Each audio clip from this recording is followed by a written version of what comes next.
A camera was meant to capture ordinary life in a forest.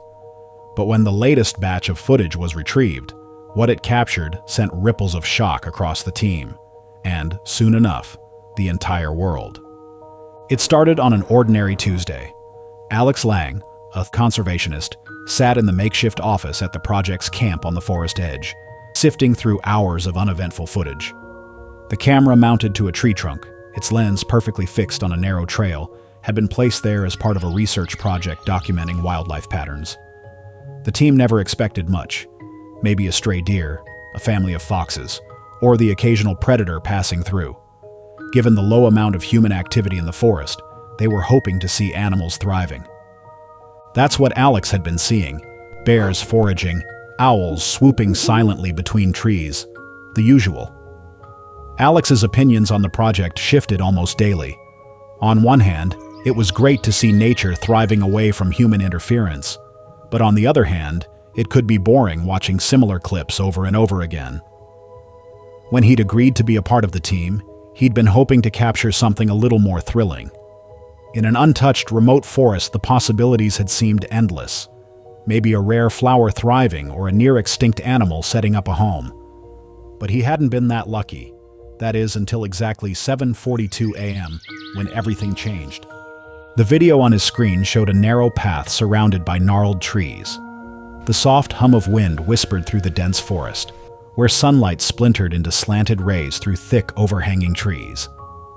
It was one of those forgotten woods, untouched, remote, and haunting in its silence. The shadows danced strangely, but that was to be expected. It was a hazy day, and the light was barely breaking through the thick branches. Then, from the left side of the frame, a figure appeared. It was a woman. Alex almost fell off his chair in shock, and he immediately felt the hairs on his arms stand on end as he watched the ghostly figure on the screen. She emerged like a specter from the thickets, her pale hair a striking contrast to the dark forest. She wore what looked like a black leotard or swimsuit, something bizarrely out of place in the middle of a forest. Her arms hung limply by her sides, her head tilted slightly downward, as if she were moving on autopilot. She didn't look at the camera. She just walked. The whole scene reminded Alex of something from a horror movie. He was suddenly very aware of how alone he was in the office. He was the only team member on site that day, and he wished he was a million miles away from whatever the apparition was on the screen. He leaned closer to the screen.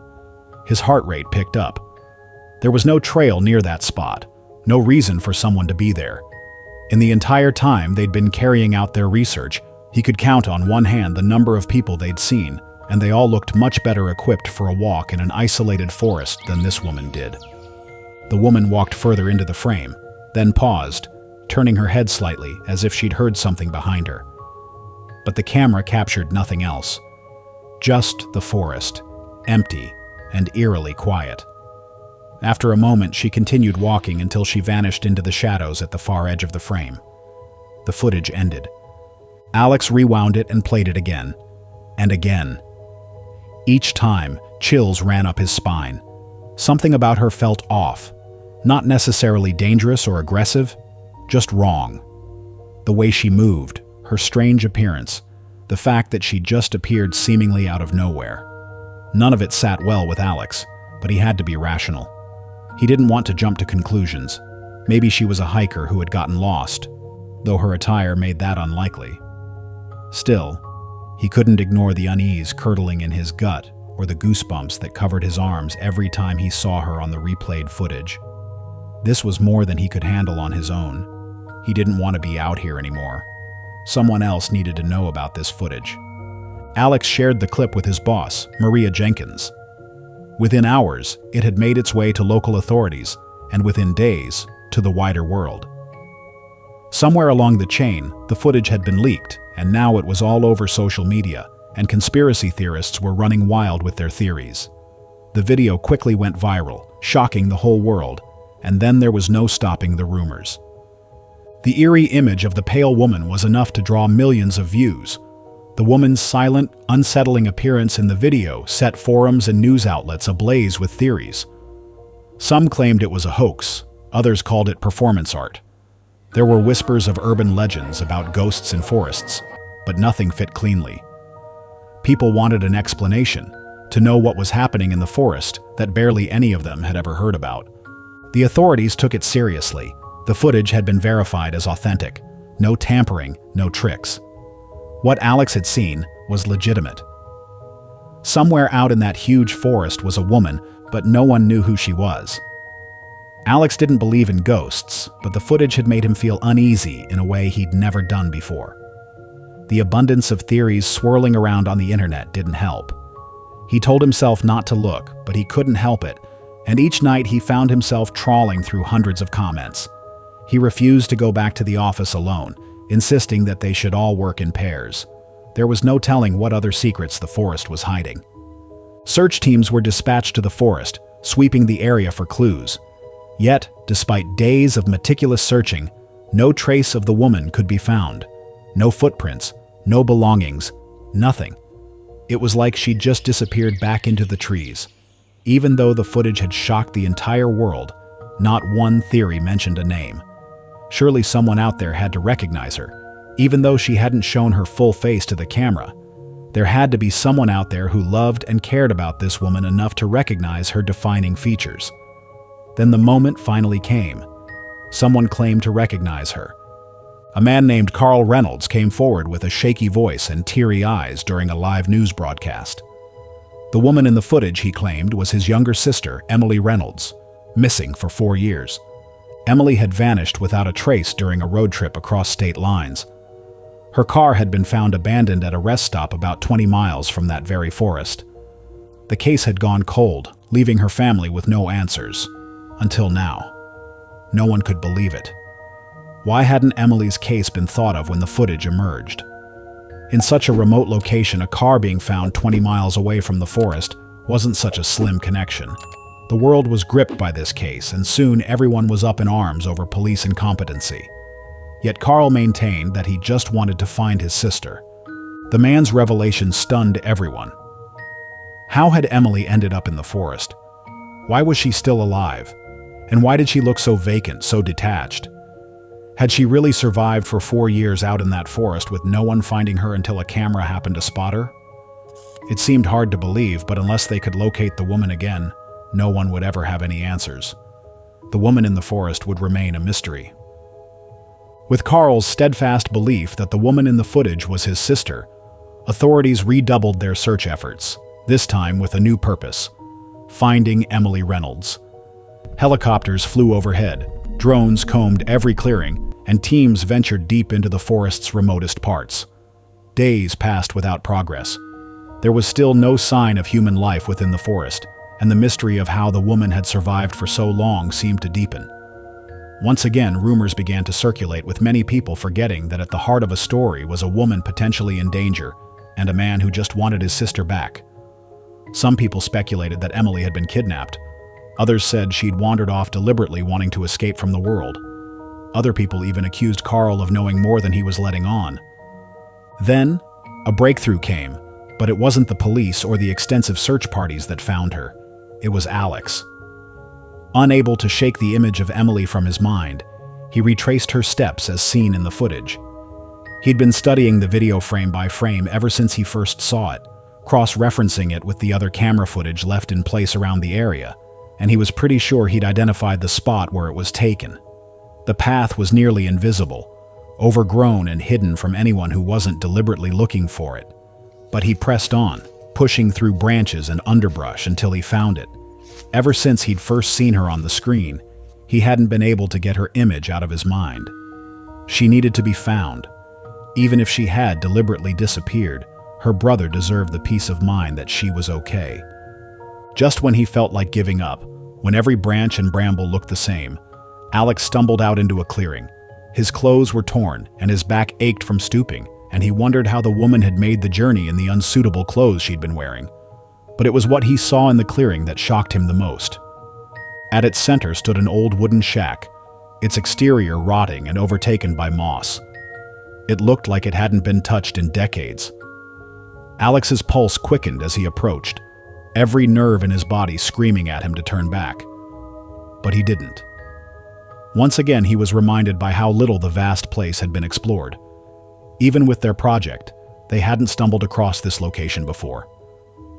His hand hovered over what just about passed as a door handle. Once he opened this, there was no going back. He had to be prepared for whatever was inside. Alex gently swung the door open. Inside the shack, sunlight filtered through cracks in the walls, illuminating the dust that hung heavy in the air, disturbed by the movement he'd created. The room was empty save for an old chair and a few tattered blankets in the corner. And there, sitting on the ground, was the woman. She was hunched over, her back to him, her blonde hair tangled and dirty. She didn't react as he stepped inside. "Emily?" Alex said cautiously, his voice trembling. She didn't respond.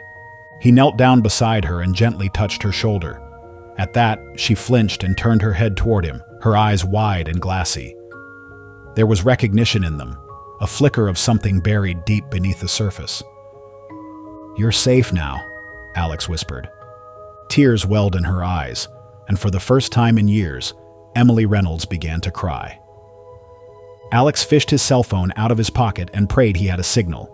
He called the police and managed to send them the GPS coordinates of the shack from the footage. Now there was nothing to do but wait. He gently wrapped one of the tattered blankets around Emily's shoulder, then stood by the door, not wanting to overwhelm her with his presence. Soon he could hear the distant hum of a helicopter, and he knew that help was on the way. So much mystery surrounded Emily, and even though he had 1,000 questions he wanted to ask, he remained silent. The young woman was about to be subjected to enough from the police, doctors, and her own brother, without his interference. The news of Emily's rescue shocked the entire world.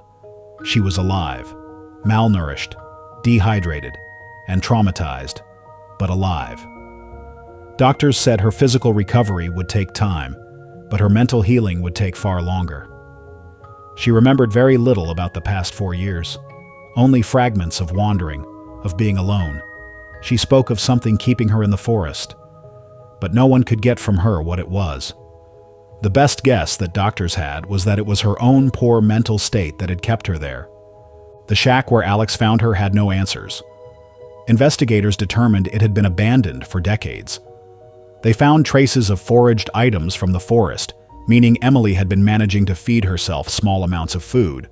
But beyond the chair and blankets, there was nothing else in the dilapidated building.